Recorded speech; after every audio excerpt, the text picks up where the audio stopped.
नमोस्तु गुरुदेव। कहीं नारी को विषबेल कह के नीचे गिराया तो कहीं माँ बनाकर ऊपर उठाया, ऐसा क्यों? देखिए, नारी को विषबेल कहा गया, माँ को थोड़ी कहा गया, बहन को थोड़ी कहा गया, बेटी को थोड़ी कहा गया। जो व्यक्ति एक स्त्री को माँ, बहन और बेटी की तरह देखता है वह उसके जीवन के लिए वरदान है।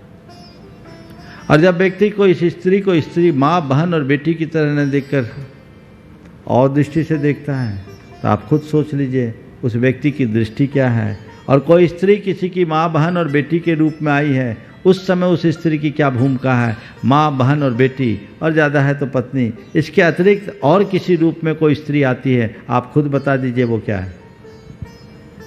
अपने आप तय कर लीजिए। भारत की संस्कृति में स्त्री के लिए 5 रूप बताए हैं। एक तो कन्या का रूप, एक पत्नी का रूप, एक माँ का रूप, एक बहन का रूप, एक बेटी का रूप। ये 5 रूप ही उसके श्रेष्ठतम रूप है। इसके अलावा अगर कोई नारी आती है तब उसके लिए विषबेल कहा जा सकता है।